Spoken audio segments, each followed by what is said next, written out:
오늘은 예레미야 말씀을 가지고 같이 말씀을 나누려고 합니다. 예레미야 17장에 있는 말씀, 17장의 19절부터 있는 27절까지 말씀을 통해서 같이 은혜를 나누려고 하는데요.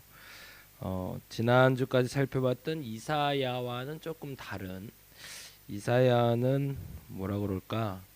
그래도 좀 희망이 있는 때 그나마 예레미야에 보자면 조금이나마 희망이 좀 있을 때 전한 선지자가 이사야라면, 예레미야는 이제 그 희망마저도 현실적으로 아예 기대할 수 없을 때 택함을 받은 선지자 중에 하나다라고 말할 수 있을 것 같습니다. 시기적으로 지금 우리가 예레미야를 보는 건 나름대로 하나님의 또 의미가 있지 않을까, 하나님 우리에게 주시는 뜻이 있지 않을까라는 생각을 좀 해봅니다. 예레미야 1장부터 해서 우리 함께 봤으면 좋겠는데요. 예레미야가 어떤 사람인지 먼저 다시 한번 점검하고, 그 시대가 어떤 시대인지 먼저 알고, 그리고 예레미야가 지금 무슨 말을 하고 있는지 다시 한번 점검하고 갔으면 좋겠습니다. 중요한 것은 지난번에 말씀드린 대로 선지서를 볼 때는 뭘 봐야 된다고 그랬죠? 본 것, 들은 것, 그리고 깨달은 것, 이 세 가지를 놓치지 말아야 된다고 그랬습니다. 그리고 또 하나, 이 본 것에 대해서는 그 환상이 하나님이 보여주신 것이, 이것에 대해서 내가 뭐라고 그랬, 이 표현이 가장 정확한 표현인데, 선지자가 직접 그걸 보고 그리고 그것에 대해서 해석하지 않는 한, 그 해석이 적혀있지 않는 한 억지로 그 뜻을 곡해해서 풀려 하지 말 것. 근데 만일에 본 것에 대해 분명한 설명이 있다면 그 설명은 여러분이 꼭 기억하고 점검하고 갔으면 좋겠다라는 말씀을 드렸고, 들은 것이 있다고 그랬죠. 이 들은 것에 대해서는 한 번 더 점검을 여러분이 해야 되는데, 여호와께서 가라사대 말씀하시되 이르시되 라고 되어 있는 것, 주께서 이르시되 라고 되어 있는 것에 대해서는 분명히 체크를 먼저 하면서 넘어갔으면 좋겠다. 그리고 선지자가 말하는 것이 무엇인지 아는 것도 매우 중요하겠다라는 이야기를 드렸습니다. 그리고 마지막에 깨달은 것, 이 보고 들은 것에 대해서 그가 깨닫고 설파하고 있는 것이 무엇인지, 사실은 오늘 그가 깨달은 것에 대해서 이야기하게 될 겁니다. 먼저 예레미야 1장에 있는 말씀 같이 한번 봅니다. 예레미야 1장 1절 말씀인데요. 한번 찾아볼게요. 1050페이지 어간에 있습니다. 보통 선지서에 나오는 서문이라고 말하는 부분인데, 이 서문을 통해서 선지자는 어느 시대에 어떤 사람인지에 대해서 말하고 있습니다. 어느 학교 출신이냐, 뭐 그게 이제 뭐 서울 연고대를 나왔냐, 어떤 뭐 대단한 학교를 나왔냐, 이런 걸 말하는 게 아니라 정식으로 사람들에게 공인될 만큼 인정될 수 있는 사람인가, 이 사람이 진짠가 가짠가를 설명하는 기초가 됩니다. 그래서 1장 1절에는 다음과 같은 이야기가 적혀 있습니다. 베냐민 땅 아나돗의 제사장들 중 hil기야의 아들 예레미야의 말이다 라고 되어 있습니다. 지파로 보자면 베냐민 지파가 되고, 제사장으로 보자면 아나돗 지방의 제사장들 중에 hil기야라는 한 사람이 있었는데 그의 아들이었다는 거죠. 요번에 그 정부에서 일어나는 일들 중에 그 최태민이라는 사람이 정규 신학이다 아니다 뭐 무당이다 뭐 별 얘기가 많은데, 사실은 그게 정규 신학을 나와서 그렇게 됐다면 그것도 더 큰 문제겠지만, 그 절차를 밟지 않고 소위 목사라는 타이틀을 갖고 있는 게 우리의 삶에 또 하나의 문제가 되는 거죠. 박근혜 대통령께서 지금 사람들에게 그러한 비아냥거리를 듣는 이유도 거기에 있는 것 같아요. 뭔가를 가도 정식으로 해야 되는데 어느 날부터가 정식이 없어요. 그냥 적당히가 너무 많은 거죠. 그냥 적당히 해도 되는 세상이 되다 보니까 그 적당히 하는 사람들이 세상을 이끌어갈 수 있는 세상이 되다 보니 지금 우리가 겪는 이 혼란을 겪고 있다는 얘기입니다. 다리목교회를 개척하고 나서도 그런 생각을 했어요.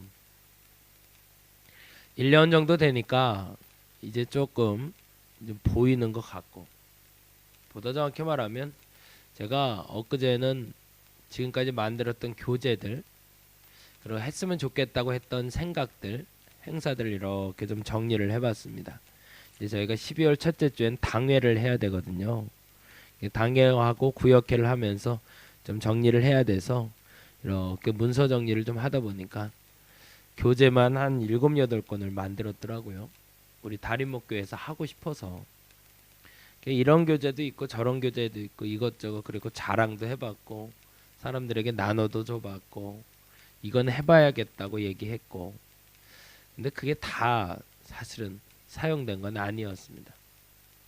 근데 그 만들었다는 게 중요한 게 아니라 지금 와서 돌이켜 보면서 한 번 더 점검해 보는 건데, 교회가 개척했다라는 말을 들었을 때는 그것은 사실은 이제 새로운 시작을 했다라고 말하는 건데, 과연 난 이 새로운 시작에서 지금까지 오면서 내가 말하고 싶었던 거대로, 아니 보다 정확히면 하나님이 보시기에, 그리고 이 신창 아파트 주민들, 교동마을 주민들이 보기에 바른 목회자였는가를 한번 되물어보게 됐습니다. 그동안 겪었던 일들 중에, 과거의 교회들 중에 물론 좋았던 것, 내가 본받아야 될 것도 많았지만 그것들 중에 하지 말아야 된다라고 생각했던 일들, 아유 교회에선 이제 그런 일은 좀 자제하고 이런 일을 좀 중심으로 해야지라고 생각했던 일들을 내가 지금 해오고 있는가? 정말로 깨끗이 버렸는가? 아니면 나도 역시나 또 그 손에 때를 묻혀가며 또 그 일을 하고 있지는 않은가? 그러다 보니 교회는 원래는 그 생각했었거든요. 이건 솔직한 고백입니다. 목회 철학이 있고 비전이 있어야 시작이 된다고 보았습니다. 그래서 그 생각을 했었어요.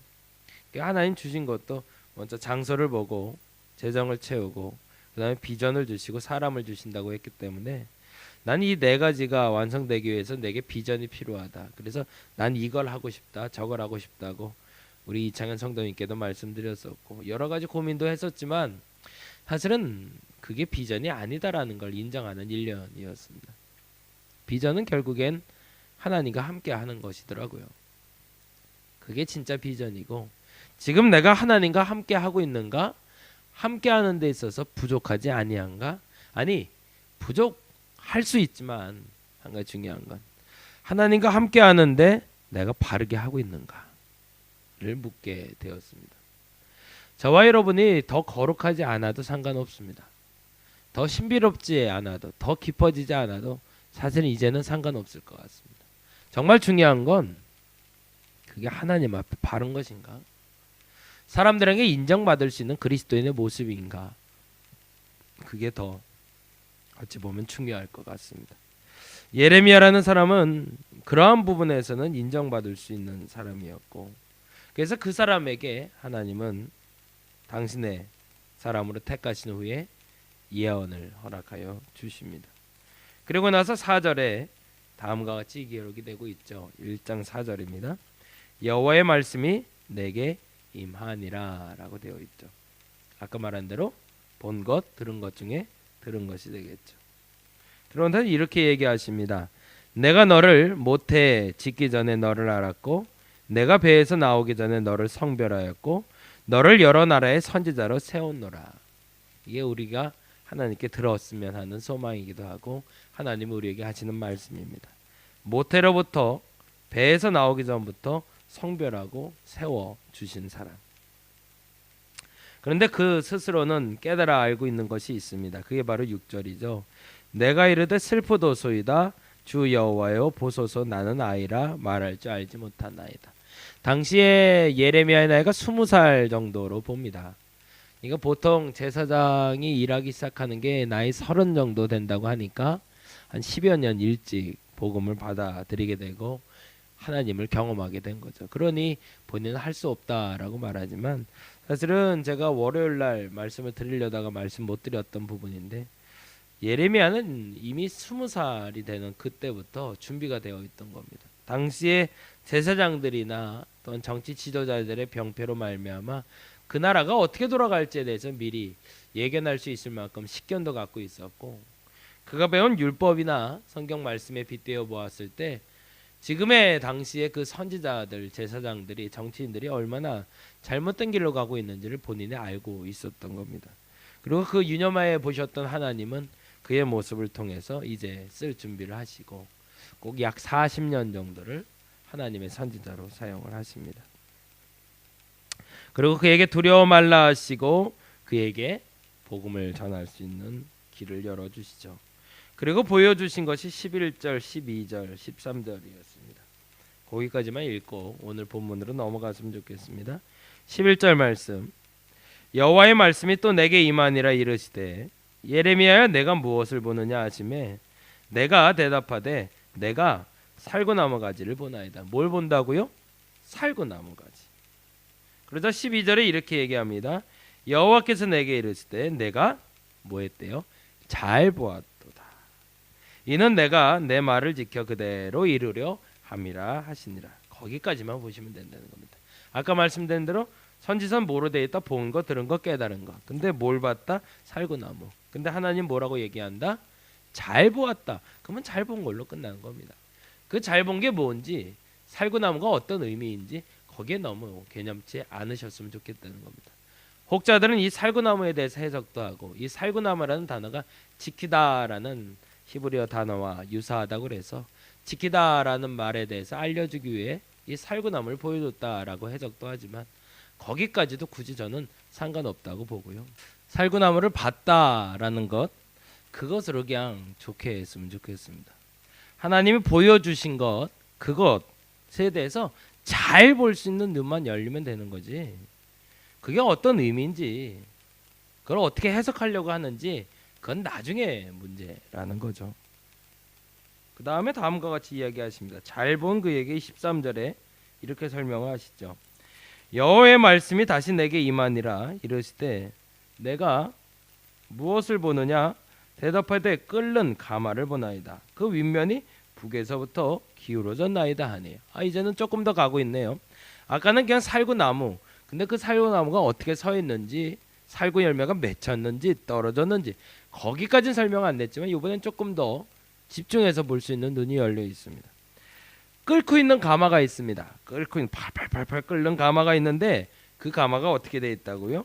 윗면이 북에서부터 이렇게 기울어져 있대요. 그러자 여호와께서 14절에 이렇게 깨닫게 해주십니다. 여호와께서 내게 이르시되 재앙이 북방에서 일어나 이 땅의 모든 주민들에게 부어지리라. 15절 내가 북방 왕국들의 모든 족속들을 부를 것인즉 그들이 와서 예루살렘 성문 어귀에 각기 자리를 정하고 그 사방 모든 성벽과 유다 모든 성읍들을 치리라. 여호와의 말이니라 라고 되어 있습니다. 이러면 조금 정리가 되죠. 본 것 들은 것 깨달은 것. 본 게 뭔다. 근거 본 거에 대해서 하나님이 정리해 주시는 대로 가면 되겠구나. 들은 게 뭐다? 그 본 것에 대해서 설명을 해 주시는 것이 있다면 그 있는 그대로. 깨달은 게 뭐다? 북에서부터 무너지기 시작하는군요. 실질적으로 북이스라엘이 멸망하고 남유다는 그렇게 또 멸망의 길로 가게 되는 거죠. 그러고 나서 끊임없이 1장부터 계속 얘기하는 건 유다의 회복을 위한 가르침을 계속 말하지만 안타깝게도 그들이 회개하지 못하는 모습을 계속 보게 됩니다. 그래서 4장 19절에 보면 다음과 같은 이야기를 하고 있어요. 4장 볼까요? 4장 19절 슬프고 아프다 내 마음속이 아프고 내 마음이 답답하여 잠잠할 수 없으니 이는 나의 심령이 나팔소리와 전쟁의 경보를 들음이로다. 저와 여러분이 이 정도의 믿음이 있기를 간절히 바랍니다.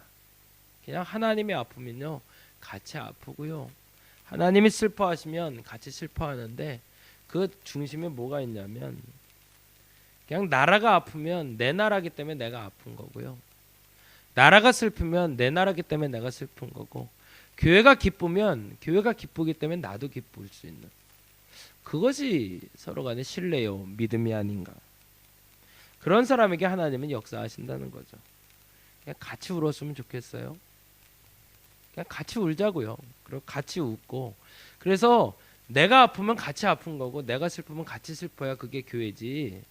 나 혼자 아프고 나 혼자 슬프고 저는 좋고, 저는 그게 이해가 안 갔어요. 지난번에 광화문에서 사람들이 모여서 촛불 집회한다고 막 모여 있다는데 그날이 또 할로윈 데이였다며. 그러면서 이태원 쪽에서는 또 할로윈 북장을 하고 사람들이 밤새 놀았다고 하더라고요.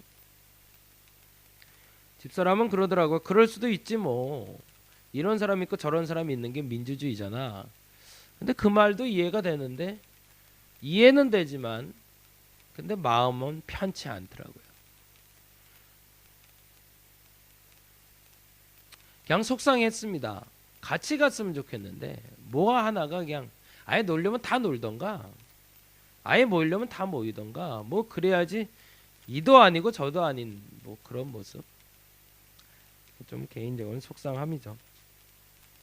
어쨌든 그렇게 해서 그 마음을 느꼈던 예레미야에게 하나님은 말씀하시고요.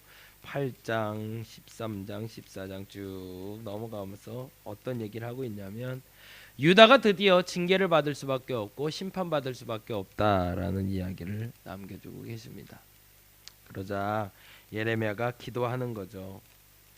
19절에서 21절, 16장 볼까요? 16장 19절에서 21절. 여호와 나의 힘, 나의 요새, 환난 날의 피난처이시여, 민족들이 땅 끝에서 주께 이르러 말하기를 우리 조상들이 계승한 바는 허망하고 거짓되고 무익한 것뿐이다. 사람이 어찌 신 아닌 것을 자기의 신으로 삼겠나이까 하리로다. 여호와께서 이르시되 보라, 이번에 그들에게 내 손과 내 능력을 알려서 그들로 내 이름이 여호와인 줄 알게 하리라. 기도하자 하나님이 알게 하신답니다. 그러자 간구합니다. 17장 12절에 영원하신 보좌여, 시작부터 높이 계시며 우리의 성소이시며 이스라엘의 소망이신 여호와여, 무릇 주를 버리는 자는 다 수치를 당할 것이라. 무릇 여호와를 떠나는 자는 흙에 기록되오리니 이는 생수의 근원이신 여호와를 버림이니이다. 여호와여, 주는 나의 찬송이시오니 나를 고치소서. 그리하시면 내가 낫겠나이다. 나를 구원하소서. 그리하면 내가 구원을 얻으리이다. 보라, 그들이 내게 이르기를 여호와의 말씀이 어디 있느냐, 이제 임하게 할지어다 하나이다. 나는 목자의 신분에서 물러가지 아니하고 주를 따라 싸우며 재앙의 날도 나를 원하지 아니하였음을 주께서 아시는 바라. 내 입술에서 나온 것이 주의 목전에 있나이다. 주는 내게 두려움이 되지 마옵소서. 재앙의 날에 주는 나의 피난처시니이다. 나를 박해하는 자로 치욕을 당하게 하시고 나로 치욕을 당하게 마옵소서. 그들은 놀라게 하시고 나는 놀라게 하지 마시옵소서. 재앙의 날을 그들에게 임하게 하심에 배나 되는 멸망으로 그들을 멸하소서라고 되어 있습니다. 금요일날 말씀드린 대로 본인의 고향에서도 예언하는 그에게 차라리 예언을 하지 마라, 그러면 내가 너를 죽일까 하노라 라는 말을 들었던 예레미야는 하나님께 그럼에도 불구하고 이 나라 이 백성을 살려달라고 기도하고 있습니다. 그리고 그 간구에 대해서 하나님이 응답하신 것이 바로 오늘 본문이 됩니다. 오늘 본문 얘기의 그 시작은 19절부터 이루어지는데요. 22절, 23절이 매우 중요한 오늘의 주제의 말씀이 됩니다. 22절만 볼까요? 17장 22절. 안식일에 너희 집에서 짐을 내지 말며 어떤 일이라도 하지 말고 내가 너희 조상들에게 명령함 같이 안식일을 거룩히 할지어다. 무슨 말을 하고 있는 걸까요? 너희에게 회복의 기회를 줄 것이다. 그것은 바로 안식일을 거룩히 지키는 것이다 라고 이야기합니다. 십계명이라고 해서 1계명부터 10계명까지 10가지의 계명을 모세를 통해서 출애굽한 날 허락하여 주십니다. 그리고 이 10가지의 계명을 지키면 하나님 앞에서 바로 살 수 있는 도리가 선다고 얘기를 하죠. 근데 그중 유독 1계명도 아니고 2계명도 아니고 3계명도 아니고 4계명인 이 안식일에 대해서 하나님은 왜 우리에게 이야기하고 있을까? 그게 사실은 의문이기도 하지만 오늘의 주제 본문이기도 합니다. 4계명의 이 특징은 신앙의 상징성 때문이고요. 그리고 이 상징성은 두 가지로 나타나는데 바로 출애굽기 20장 8절에서 11절과 신명기 5장 13절에서 15절입니다. 이 두 가지를 찾고 오늘 말씀을 마무리해도 좋을 것 같습니다. 먼저 출애굽기 20장 말씀을 봅니다. 출애굽기 20장 8절에서 11절. 구약성경 112페이지에 있습니다. 안식일을 읽어볼까요? 안식일을 기억하여 거룩하게 지키라. 엿새 동안에는 힘써 내 모든 일을 행할 것이나 일곱째 날은 내 하나님 여호와의 안식일인즉 너나 내 아들이나 내 딸이나 내 남종이나 내 여종이나 내 가축이나 내 문 안에 머무는 객이라도 아무 일도 하지 말라. 이는 엿새 동안에 나 여호와가 하늘과 땅과 바다와 그 가운데 모든 것을 만들고 일곱째 날에 쉬었습니다. 그러므로 나 여호와가 안식일을 복되게 하여 그날을 거룩하게 하였느니라. 첫 번째 이유는 하나님이 창조하신 날과 연관되어 있다라는 겁니다. 저와 여러분에게 오늘은 하나님의 창조의 역사를 경험하는 날입니다.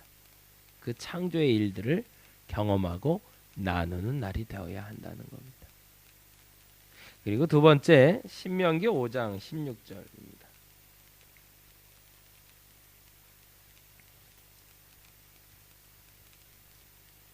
신명기 5장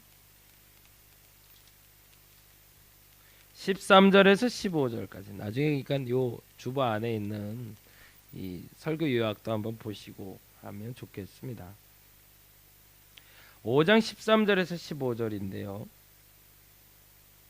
엿새 동안은 힘써 내 모든 일을 행할 것이다. 이것도 참 중요하죠. 안식일날 쉬라는 건 그날 쉬라는 얘기고 그리고 나머지 6일은 뭐라고요? 힘써 일하랍니다. 그러면 그날은 하나님이 책임지신다는 얘기죠. 14절 일곱째 날은 내 하나님 여호와의 안식일인즉 너나 내 아들이나 내 딸이나 내 남종이나 내 여종이나 내 소나 내 낙이나 내 모든 가축이나 내 문 안에 유하는 객이라도 모든 것들이 다 아무 일도 하지 못하게 하고 내 남종이나 내 여종에게 너같이 안식하게 할지니라. 그리고 이렇게 얘기하십니다. 너는 기억하라.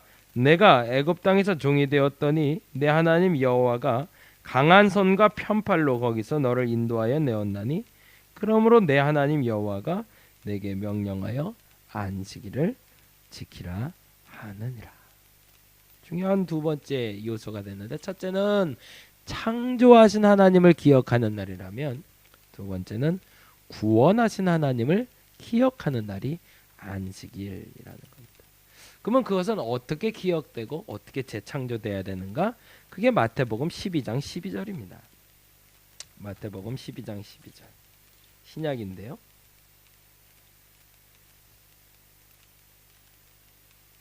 같이 한번 읽어보겠습니다. 사람이 양보다 얼마나 더 귀하냐. 그러므로 안식일에 선을 행하는 것이 옳으니라. 이건 무슨 말이냐면 안식일에 손 마른 사람, 손이 이렇게 구부러진 사람이 왔거든요. 근데 그거를 고쳐야 되냐 말아야 되냐라고 얘기할 때 예수께서 이걸 고쳐주면서 하신 얘기입니다. 안식일에 선을 행하는 것이 옳다. 그러면 그 선은 도대체 뭘까요? 그 선은 바로 다른 사람을 위해서 선행을 베풀라는 겁니다. 그러면 종국엔 안식일엔 크게 세 가지가 이루어져야 된다는 거네요. 첫 번째는 하나님의 창조를 기억하라. 새롭게 시작할 수 있는 날이 오늘이다라는 겁니다. 두 번째, 하나님의 구원이 일어나는 날, 구원에 대해서 말하는 날이 바로 오늘이다. 그리고 마지막 세 번째는 그 두 가지는 무엇을 행함으로? 아무 일도 하지 말아야 되지만 오직 하나, 다른 일을 위해서 선행을 행함으로 그 일이 일어나게 하라는 겁니다. 사람들이 십계명 중에 살인하지 말라, 간음하지 말라 이런 말씀은 굉장히 중요히 여기고 엄하게 지키고 있지만 이 안식일을 거룩히 지키는 것에 대해서는 우리가 너무 쉽게 여기는 것 같습니다. 우리의 주일을 지키는 이유는 하나님의 창조 사역이 시작하는 날에 마무리 당기고 새로운 시작의 날이기 때문입니다. 이 날은 구원의 날이기 때문입니다. 근데 더 중요한 것은 이 날을 거룩히 지키는 것으로 그 누군가를 행복하게 해줄 수 있는 날이 오늘이기 때문에 그렇습니다. 저와 여러분이 오늘 한 날이 그것에 집중될 수 있는 한 날이 되기를 간절히 바랍니다. 진정으로 이 안식일을 거룩히 지킬 수 있는 것은 창조의 하나님을 만나시고 구원의 하나님을 만나시고 무엇보다 여러분 바로 옆에 있는 저 한 사람에게 선행을 베풀 수 있을 때 그날을 거룩하게 지켜나가는 겁니다. 그리고 그날이 뭐다? 예레미야가 말하는 대로 그 멸망을 막을 수 있는 첫 단추라는 겁니다. 심판을 벗어나고 싶어서 안식일을 지키는 건 아니지만 이 심판의 때에, 이 멸망의 때에 저와 여러분이 이 멸망을 넘어 구원의 반열에 이룰 수 있도록 이 날에 대한 성별이 먼저 온전히 거룩히 되기를 간절히 바랍니다. 오늘부터 이 안식일, 주일을 하나님 앞에 거룩히 지킬 수 있는 저와 여러분이 되기를 간절히 바랍니다. 그리스도인들이 이 날을 진짜로 거룩하게 지키기 시작한다면 세상은 바뀔 겁니다. 여러분도 바뀔 겁니다. 오늘 이 날, 하나님의 날에 창조와 구원의 역사가 그리고 선행의 역사가 나타나는 한 날이 되기를 간절히 바랍니다. 기도하겠습니다.